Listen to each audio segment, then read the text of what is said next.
Alright guys, welcome back to the Intel Extreme Masters qualifier here for Shenzhen. We're in EU stage number 2 and we have found our way to Harstem versus TLO, as Harstem actually had a pretty close series against the Laser in his first round. Watched a little bit at the end of it over SC2 Improve. So also a big shout out to those guys that are obviously streaming the other games going on in the tournament so far. And then TLO, he's TLO, he does what he does. I'm sorry, I'm having a massive brain freeze again because I'm trying to figure out what map number 3 is, and I look at 6 names and I can't figure out the 7th one. Like, I really think it's the lack of sleep. I think I streamed till too late yesterday, and then I had to wake up very early, and I drove for 3 hours this morning, and I've listened to very uninspiring music, so now my brain is just not functioning the way it should be.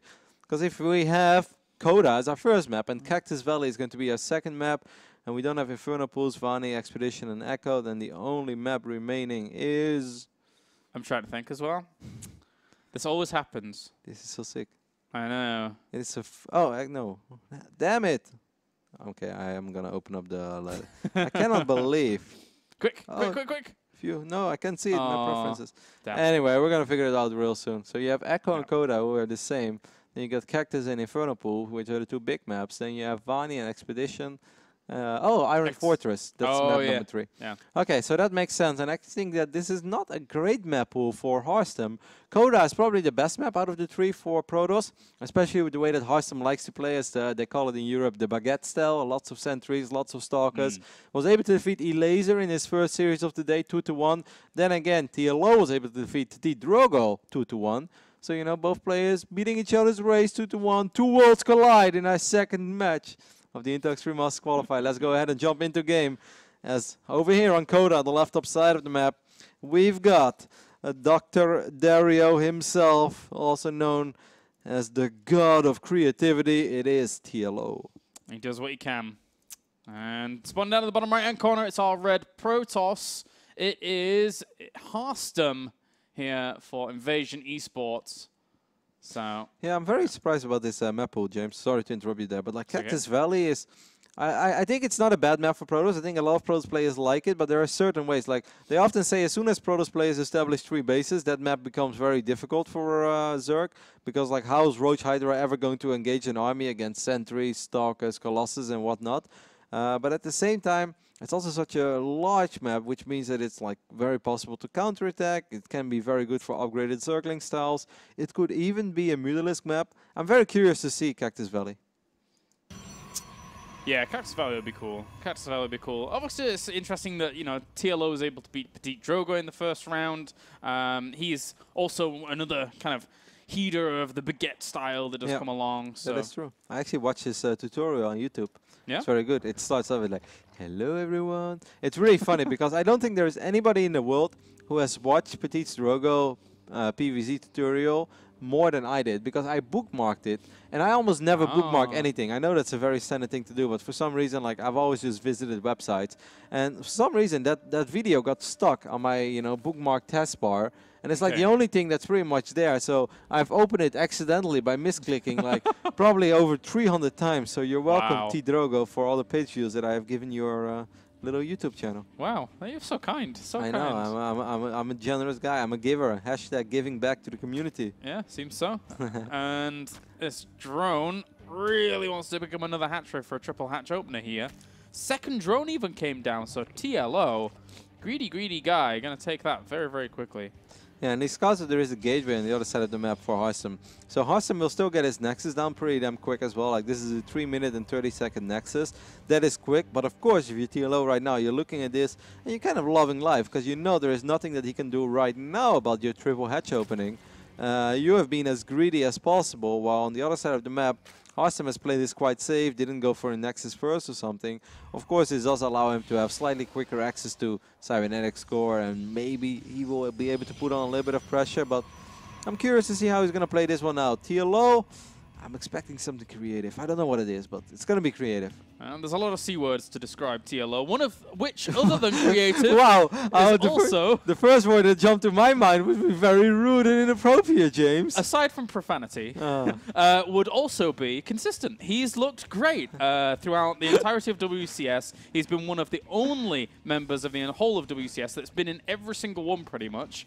So, your mind, Rotty. Yeah, I know. I just realized that this must just make me a bad person. But whenever you say there are many ways to call him a C word, like, I can't be the only one. I'm sure there is someone out there on Twitch who thought the exact same thing as I did. No, I love me some Dario. He's great. He's a great guy. I definitely wouldn't describe him in that way, that's for sure. But whoa, where did he take some? He took a gas steal? Yeah, I think that drone was going to die anyway. Yeah. So I think he just wants to keep it alive for as long as possible and see if he can pick up on something that may be going down here. At least he forces the stalker to stay over here. So you know that's something. This is the kind of stuff that's just annoying. You're looking at this as a Protoss, and you just have like the kind of face that you have when you're browsing Reddit at 4 AM, you know? It's just like, why are you doing this? Like, click, click. Like, you just hate everything about it. Like, you know, this doesn't really hurt you in any way. It's just annoying and stupid. Yeah, yeah. And he'll keep cancelling it over and over. The stalker's like, see? I've had enough. Yeah, but you just at a point you just give up. You're like, you know what? Take it. That's funny. Oh, well. Oh, well. It's just 2 gateways are in the wall, so he's kind of just walling himself off in a very, very normal way. Pylon going down here for Harstem. It has to be a fake at this point. There's not much you can really do with it, surely. But well, he scouted at least for a while. Like, this is something that as a Protoss is always a little bit of a guessing game, right? You scout early on, you see there are no extractors. But then you don't know. The moment that your probe leaves, maybe he drops an extractor immediately. So Harstem can know for sure when Zergling speed is ready. But I think he has a very good suspicion that he's being suspicious that it's very late, and that's right, because it is damn late. So this stalker pressure is actually going to be pretty damn good for him right now. Not only is he going to force out a lot of units, these stalkers should never die against slow Zerglings. Yeah, and when I think about the positioning of that pylon, it's actually really annoying for the Zerg to eventually get around to actually kill off. So you can just warp onto the low ground towards his third base and put on great pressure. Take a look at the minimap, James. Oh. Damn it! I thought it wouldn't happen in this game. He's so creative. I have no idea what the hatchery is going to do over there, but I know it's creative, I know it's awesome, and I know he has something planned with it. Seems so. He's going to try and deny this base from getting killed off as well, even lava injecting good this location. Got a roach there, very good focus fire. He didn't really split up his damage, could have just attacked move, and then he will like shoot all over a couple Zerglings.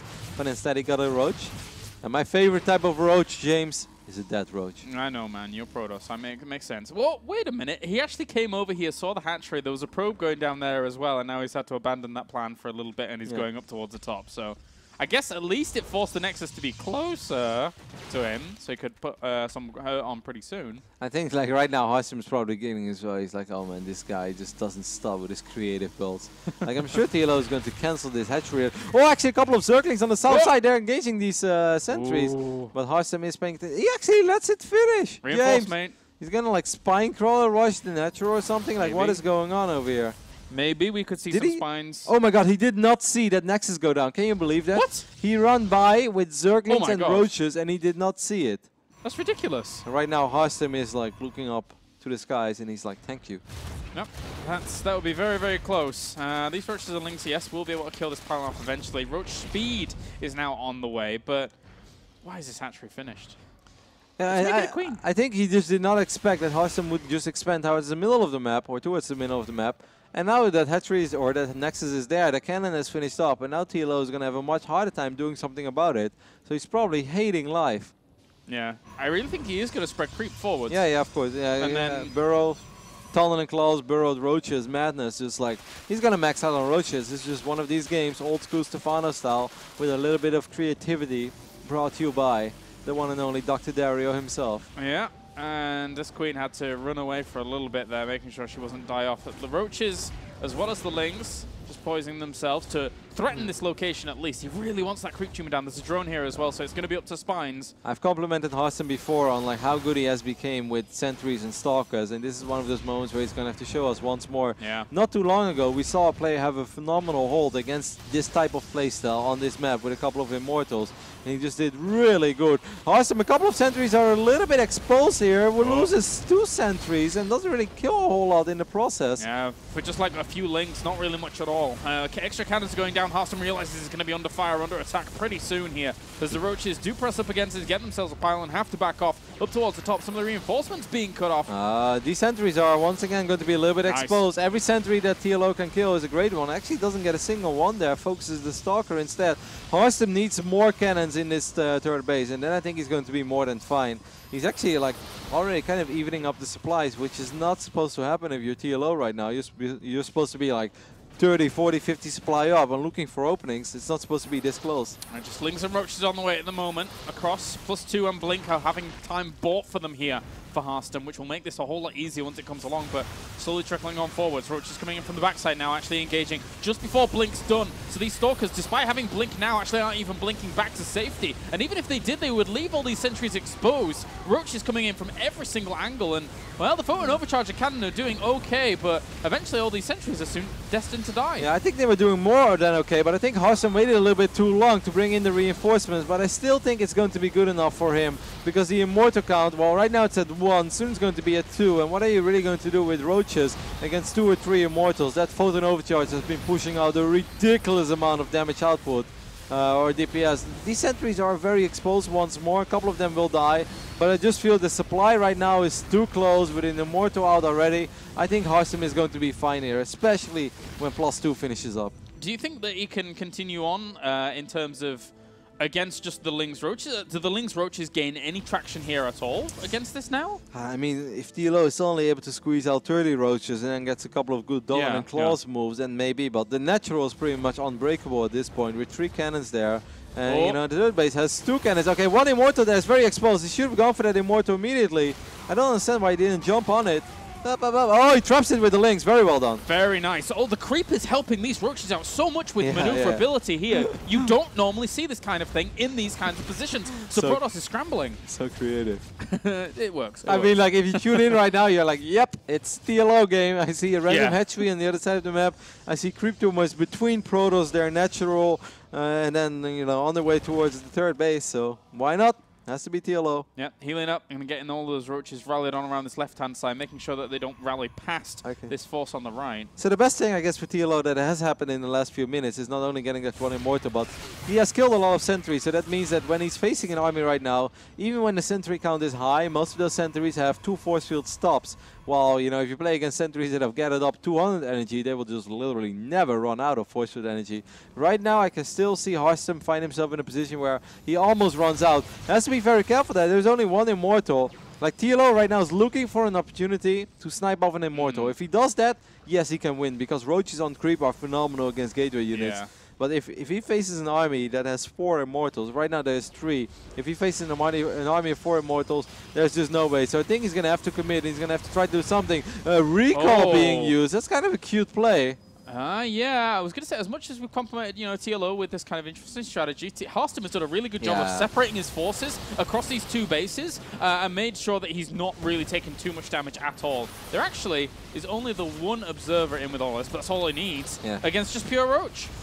Yeah, the Immortal count. I mean, Harstem did a really good job there. Harstem knew how important it was to get his Immortals together. That army together will never die against just Roaches. But he wants to make sure. I don't know. Oh my god. All right, okay, well, the Roaches are going to continue on at the front here. He's actually got the Hydralisk den down behind all of this, so he will have a bit more power behind this. Now notices all these queens on his creep spread, and he's got to be a little bit worrisome. I mean, TLO is really cool with this kind of stuff, and this is definitely scary as a Protoss, because if you take a look at Harstem's vision right now, Harstem doesn't really see a whole lot, and with not a whole lot, I mean, he sees almost nothing. That's why he's sending a Phoenix out, because he probably has the idea, like, hey, I must be doing pretty good. Like, there's only so much that a Zerg can afford, right? But when games get this wild and this crazy, it can be really hard to keep track on truly how much money your opponent has, because this is not a standard game anymore. He's getting a Dark Shrine right now. He's also getting a Templar Archives, which I think is very smart.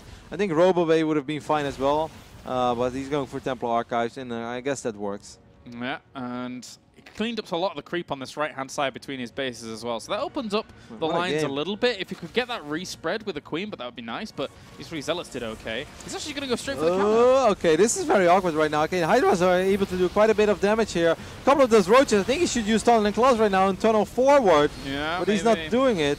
He needed to negate some of this force field on the right-hand side, that's for sure. 'Cause so many of these roaches haven't been attacking at all for ages. Yep. Blinks forwards here from Harstem to try and bring some more of this army down. And why on earth not? He is vastly up in army supply. Yeah, that was a really good fight in the end. I felt as soon as the first force fields were going down, TLO should have realized there is no really no escape. There's no getting out of there. So what he should have done is just burrow all those roaches, move forward, and try to unburrow them right on top of the sentries. Because if the Protoss army would be running away and dropping new force fields, that at least will allow your Hydras to shoot for a little longer and push out some damage. And right now the Hydras were just, you know, they were just getting destroyed by pretty much everything because they were getting force field off. And those roaches, like you mentioned, they were not doing anything in the back of that fight. Really impressive crisis management by Harstem. It's very rare you get thrown into these kinds of situations, only for then him to be on lockdown, total lockdown. How many workers did he lose during this game? Not many at all. He didn't lose much of his walls. He didn't really lose any of his bases. No, really well played. Yeah, absolutely. It's one of these things, like if you look at it, of course, with Fukubar turned off, he's just like, oh, okay, he's making the correct plays and he's relying on force fields. Another good forward blink there, as again, he's getting a couple of roaches. But there were so many moments where the Protoss could have been falling apart. But Harstem has truly stepped up his game when it comes to, as the first Dark Templars make their way into the battlefield, and TLO will just tap out, being down 30-40 supply with the units that he had against that maxed out Protoss army. There was just no way. But Harstem has really elevated his play when it comes to relying on Stalkers and Sentries. And of course, you know, later on with Blink, but first just the basic Stalkers and Sentries. He's so good with them against Zerg. And I think he's playing this matchup and he's approaching the matchup PvZ with a lot of confidence right now, because I just feel that he is never really that worried. You know, there is no phase in the game which truly phases him. He's just like, all right, early game, oh, you have a good economic opening, I'll put a little bit of pressure, we'll see how that goes. Okay, you're doing something crazy, I'll get my defensive cannons, Blink is on the way, and as soon as I have Blink +2, I've got a lot of sentries. Like, his PvZ is absolutely, you know, based around this one tiny unit, the sentry. Yeah. But it's been doing wonders for him. Yeah, he looked really good in that game, that's for sure. Whilst we're waiting to get into the next games, I just noticed in the chat that Firecake said, sorry, I forfeit, I can't play. So there may be updates in the bracket pretty soon, and parts of it might go a little bit faster than before. Firecake was actually knocked down into the lower bracket, losing to Happy before, and then has given up that win for Showtime to advance on in the lower bracket. So it seems like there's been a walkover win for DMC over Lilbo as well, as Lilbo has a little dash behind his name. That's and true. No score. So we'll see. As soon as we know some more details about that, we'll let you guys know. But for now, we can just focus on the winner bracket, where we are watching a very entertaining series. Also worth mentioning, of course, the winner of this series will move on against the winner of Bunny versus U-Thermal. That is a great TVT series, and I'm pretty damn sure it's going on base trade right now, correct? Because I think they love their TVTs. I think they may have picked it up, yeah. I'm not sure 100% what they're doing, but they do like it. And also, again, not only do we have, you know, base trade casting some of these games, but also a few other streams casting almost the entirety of the qualifier. So you can see a lot of the games here. What a world we live in, James. 2015, an IEM qualifier. I remember the days when it was Mr. Bitter and me grinding away in this building. Actually, I've done a couple of these qualifiers by myself. Yeah? Production as well. I was the switcher, I was the observer, I was the commentator, I was the host. I know that feeling when I took this studio off your guys' hands and you guys moved over to America, doing all the production on that screen whilst casting from here and all the audio.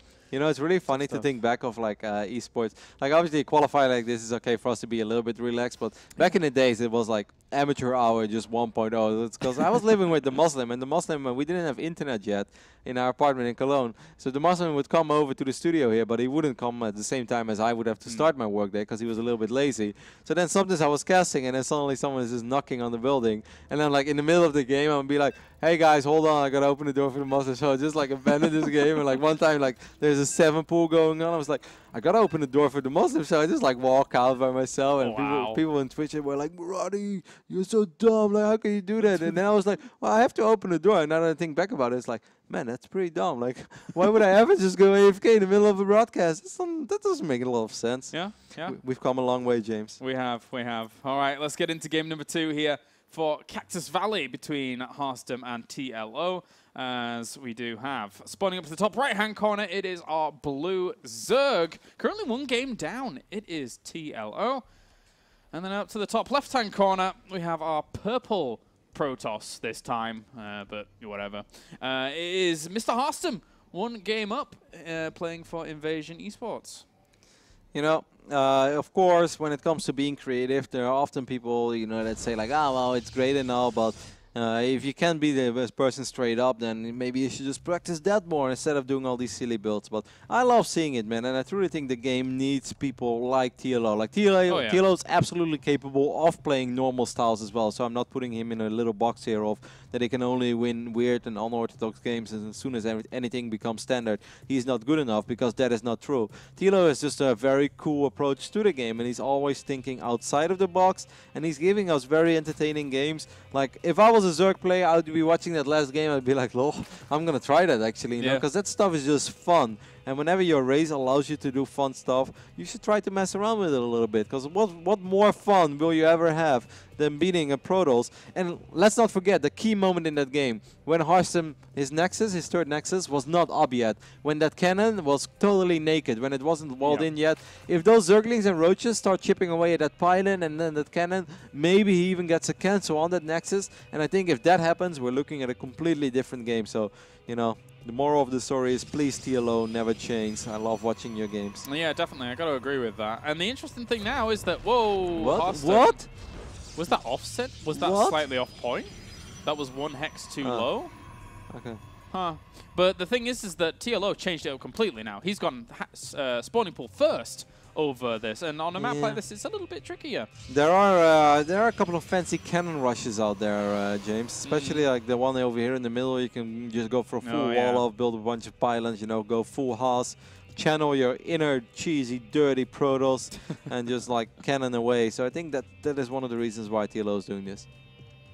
Well, for now, Harstem, unfortunately for him, has scouted down the wrong direction. TLO, thanks to the fact that he has Overlords, will be able to spot him pretty early. There is only one direction, James. Oh, yeah, there is for Harstem especially. I have to admit, I like a couple of their songs as well. Yeah? I recently started to grow on 5 Seconds of Summer as well. You're mentioning these things, but I don't know them. Okay, it's like not a boy band. It's basically just a complete One Direction ripoff. Oh, really? But they have like this one song called Amnesia, and it's kind of cool. Wow, okay. Half of Twitchers will absolutely hate me right now. That's okay, guys. I love my boy bands. I still listen to the Backstreet Boys and Blue. Oh, well, they're acceptable. And NSYNC. Those are all acceptable. I can completely agree with that. Yeah, but I mean, if those were acceptable, why is One Direction not acceptable? Then we're just hating on it being popular right now. That's because isn't it Disney corporate trash? Oh, now we're hating on Disney. I mean, not so much like the whole of Disney, but Disney has given us great things like Miley Cyrus. Oh God! All right, okay. Bye, trolls. Okay, so back to this game. Actually, I'll admit, all the Disney films were really good. I like Aladdin. Aladdin's best. A Lion King is a legend. Yeah, Lion King was really good. We're talking about these things as if they've just happened. It's like, yeah, they're not like they're 20-some years old. Oh God, that makes me feel I mean, old. like, if anybody out there has not seen The Lion King yet, like, just stop watching this right now and start watching The Lion King. You have priorities to set. Like, StarCraft is great, but there's only one Lion King. Yeah, So. pretty much, pretty much. All right. So far, everything has been kind of centered over here, though. Like, TLO has just gone up to 3 bases. Oh, good movement there on the Zalo. Nice. Gets a cheeky kill on the drone. Chronobus has been spent quite a bit on Warp Gate. I think Harstem is going to drop 2 more gateways. I don't think this is going to be 4 gateways. Well, man, what a weird wall off by Harstem. I guess that is a full wall. It's very strange. Yeah, That's for sure. It looks like people can go through, or it looks like people. It looks like Zerglings can run through on the right side, but I believe that's not possible. The way that this map works, it's like very weird how that works. But because like there's still some, you know, this cliff is basically not a straight up cliff, but it kind of has like a little ramp at the bottom. That's why units can't walk there. Yeah, it's a little bit of a jut out. Well, Ling's going to try and get on top of this Stalker. There are about to be 2 other Queens popping at some point, so they could technically come for the defense as well, but obviously he wants to be keeping on top of his lava injects, and he's going to transfer one of the Queens from that 3rd base and now decide to back off. Yeah, I mean, there is a pylon there, so he could warp in technically a couple of Stalkers once more and just start poking the way that he did on Coda. I think this is always good. Against a Zerg that doesn't have Zergling speed yet, this is always good. The biggest problem is that on Coda, he had basically a free entrance towards the turret base where there was no creep. And over here, there is quite a bit of active creep already, and that makes it harder, because slow Zerglings can actually get a surround off on Stalkers as long as you're on creep. Off creep, there is like no way, Jose, unless your name is Rotterdam and you keep losing stocks off creep against slow Zerglings. But a player like Harstem, he won't do that. And this is already great, man. He's getting a queen, he's getting an active creep tumor. Like, I would be so pleased with this if I was Harstem. It's rare you see Stalkers get a full surround on a queen, but that was that. That was they just. Harstem has been a Warcraft 3 player in his days. Yeah, true. So just going to juke around, and now even this queen and drones have to evacuate this location. And he has to know. I mean, he sees that there's an inject on this hatchery. So where's the queen gone? We'll come back now, though, to help on out with Lings also trying to run this down. He's going to get one. No, wow, I cannot believe it, man. Those Stalkers, they just took an oil bath right before they got warped in. And no speed on the way either. So it's all on the roaches, really. Oh, he fights the drones. It's like finding a mystery jackpot. Everything's going really well for Harstem. Yep. Yeah, this is just very nice. Of course, he does need to do quite some damage with this because he's opening up with 3 gateways and he's 2 base against 3 base, so he needed to do some damage. But I think he has done more damage than he would have initially signed up for, like a little bit less. Would have been great. And he's just going to follow this up with a big 7 or 8 gate on 2 bases, and I can't really blame him for it because that pylon, as long as that pylon is still alive, that would have been phenomenal.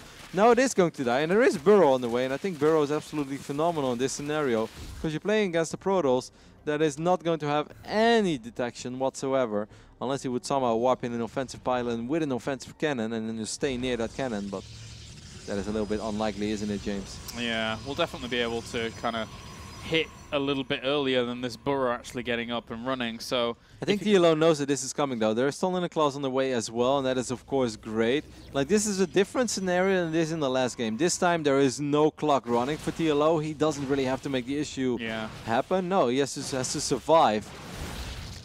Shoes almost on the other foot. Yep. With Harstem now putting the pressure on here. Pylon goes down in almost exactly the same place. I like Force fields, really well placed force fields on the left-hand side. Divide up some of these roaches and will kill off the ones at the front. I really still like the idea of going for it. I think he should fight right now before he warps in 8 extra units. This is your moment, TLO. Oh, man, I can't believe he just still had enough energy to get those additional force fields off. Great force fields there. I really thought that he didn't have enough to force field away all of those roaches. And now he's getting a couple of force fields behind that arm. He goes for a forward blink as well, and he gets a lot of free roaches, but badoosh. Ding. Burrow. Love it. That's going to be annoying. Robo Bay, or Robo Facility even, I should say, is on the way now, but every single time he engages, he's going to be, well, they're just going to burrow, he's going to slow down. Yep. There's no tunneling clause just yet, so force fields will still be very useful. Oh, dear. Oh, man, shoes on the off. He uses time up, has to be very careful. I think he probably wants to use recall at a certain point as well. I'm taking a look at this mothership core. Has enough energy for recall, but he doesn't want to recall just yet. I don't think this is a fight that Harstem should truly commit to. And the Queen's actually focused down the mothership core. We'll be able to kill that off. Okay, he apparently had more firepower there with his Stalkers than I gave him credit for. He has +1 weapons on them, which does help out quite a lot. And it looked like those sentries were all super exposed as well, but in the end it survived. He's really playing with fire though. Like, you can't really continue this dance, right? Well, actually with Blink Stalkers, I guess you can for a little bit, but he's going to lose his sentries. Well played. Well played so far. I mean, his army supply is down at the moment, so it's going to be up to critical mass Blink Stalkers as soon as this Observer gets over there, but...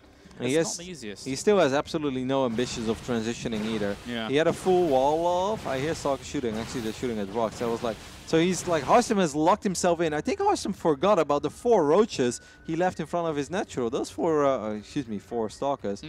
I wish they were roaches. Just kidding, guys. I'm not claiming that roaches are better than Stalkers. Okay, no, he brought them over. That's going to help him a little bit. They're actually going to be greeted by a couple of roaches in the middle of the map. That's a very awkward little...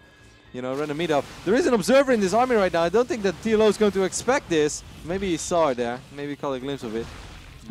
Still, though, the Stalkers are amassing. 71 army supplies worth of pretty much pure Stalker. 32 at the moment. They can make miracles happen with just Blink alone. I mean, 32 Stalkers against 30 roaches. Most people will prefer the 32 Stalkers. Yeah. I prefer the roaches. Just kidding.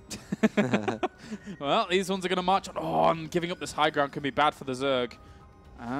I mean, let's not forget that Harstem has +1 as well. That's going to help out quite a bit. He gets a couple of Overlord. That stuff is just phenomenal. There are a few Spine Crawlers. He still has to be a little bit careful. Don't put yourself in a position where you can't blink anymore. If roaches come from all angles, this could get a much harder fight for Harstem. Now these Stalkers have blink on cooldown, but I still think there's too much DPS in this Protoss army. Yeah, they're going to be able to deal with these roaches pretty darn quickly. If this one observer, he is the lord of this arena. Yep. He is making sure that there is no spanner in the works here for TLO to try and claw his way back against this kind of Blink Stalker's numbers, which is controlling very well. Yeah, great play again by Harstem. I really felt there was one fight earlier where I think TLO, he burrowed and he like kind of disengaged. But I think on that moment, if he would just trade unit for unit, I think that would be very good. Because the moment that like Protoss loses the majority of its ball, it's much harder to restart something than for Zerg. But the moment the numbers stay high, I think that's in favor of the Protoss. Well, I think TLO could have done a better job in maybe resetting the Stalker count in that one fight. And now I just feel that Harstem is in absolute control of this game. Queens are going to try to buffer a little bit. I mean, it's still difficult to push onto creep. Yeah. Hey, he sniped the Observer. No, he didn't. Never mind, I'm lying. Close. He's looking for it, though, definitely. Like, with the Overseer here, why else do you really need that? That's what he wants. He needs that. If he gets the Observer, then it makes this a whole lot easier for him. Yep, because then he can push out creep again, and of course he can burrow for days. If I was Harstem, I'd probably get a second Observer across the map right now. Oh, Naked Queens. One gets... Oh, great focus fight there as well on the Queen that had a lot of energy, making it so hard for TLO to get anything going for himself. TLO, why don't you snipe that pylon right now? That is literally the only pylon out on the map. I think he's just going for the counterattack and hoping for it. I mean, this is quite the ballsy move, to be honest with you. Against this many Stalkers, it's 43 Stalkers on the field. He needs some kind of buffer here against this. He's trying to throw down extra Spine Crawlers. Transfuses go down onto some of them. All he has to do is blink back. He's actually going to blink aggressively into this, now realizing that all of the roaches are on the other side trying to bust down his wall. Yeah, this is going to be kind of an awkward base trade right now, in which I feel that Harstem should be fine. I mean, when you're up in Blink Stalkers against just basic roaches, well, roaches do have Tunnel and Claws and stuff, but they don't really have any upgrades, and you're already in the natural of the Zerg, things are definitely going your way as the Protoss player. Yeah, he's going to kill off this pylon here with the... actually... Okay, now the probes are evacuating, and he has money to actually make extra buildings. So, if you'd have got those pylons, and if the roaches had done or not in the middle, in the main, without those probes escaping, then yeah, he could have tried to go for elimination, but that's not going to be the case just here. I mean, it's still going to be a little bit awkward. I mean, that's for sure, because we're still looking at 33 roaches. TLO's losing a couple of roaches in the middle. Oh, no, he's not. In the middle of the map, where there was one Stalker, but he's still burrowing them. Pop! Nope. No, he trades a roach for a burrow, or a roach for a Stalker there. It's not too bad. Whereabouts are you? Oh, over here. Yeah, there was a small little skirmish going on over there. Yeah, nothing crazy. Hey, that was a Roy soundboard. He's actually... uh-oh. Is he not going to get this TLO, you need... Okay, he gets... Harstem gets a Nexus on the left bottom side of the map. Isn't that TLO's last building?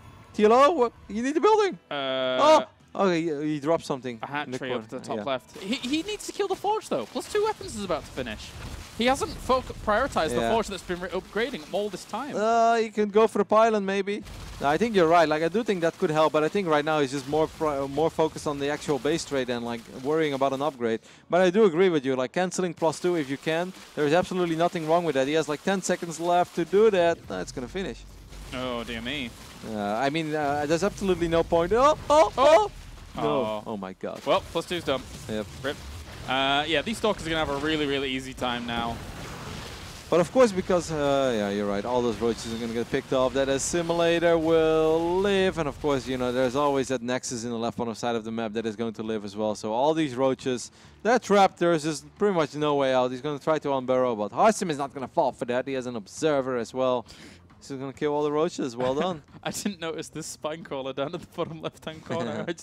Oh, well. Blinks forwards, kills off the remainder of these roaches. GG. Harstem takes the series 2-0 and advances onto the semi-final in the upper bracket. And gotta say, really good stuff from him in both of those games. Yeah, he looks so solid in PvZ. It just looks like nothing really surprises him. Nothing really shocks him. It seems like he always has an answer. Even though the second game, of course, that is just a Blink all-in, but it starts way before the actual Blink all-in. It starts with the first Stalkers poking around, you know, getting a Queen, denying Creep Tumors, because Creep Tumors is what shut these kind of bases or two-base all-ins down. With normally, there's a reason why these are not that popular anymore. That's because you always need an Observer, and if you don't have an Observer, well, everyone got so good at spreading Creep that your all-in starts miles away from the actual base that you want to attack. So that's just not... yeah, you know, the way that you want to do it normally as a Protoss. But Harstem sets himself up very well for that 2-base all-in. I do still think there was this one key fight where TLO was burrowing and unburrowing. And that's where I really feel like he should have just tried to sing it out till the end. And even if he would have lost every single unit there, if he would have dropped the Starker count, let's say from like 11 to back to all the way 3 or 4, then I think that is much better. Because once again, as Protoss, like, you really benefit so much from getting an army and making that army grow. Well, the last thing you ever want as a Protoss is be reset to 0, because then it's going to be a lot easier for the Zerg to build a similar army, and then roaches are cheaper than Stalkers. And I felt there was maybe one moment where he could have fought a little longer. But I would actually have to watch the replay because it was really hard to say. Just a very well played series, I think, a very entertaining one. And I think TLO will look back at this and he's like, man, Coda, game number 1. If those units would have spotted that Nexus, it could have been maybe a different outcome of game 1. And then you're looking at a different series, of course. Yeah, I think so too. I'm wondering where he actually falls now down into the lower bracket, because there is the potential that he goes into where Mana is at the moment, TLO. So we'll find that in just a bit. I think we're going to go to a short break, guys, actually here at the stream. And then when we are back, we're going to have more Intel Extreme Masters qualifier action for you, moving on forwards to Shenzhen.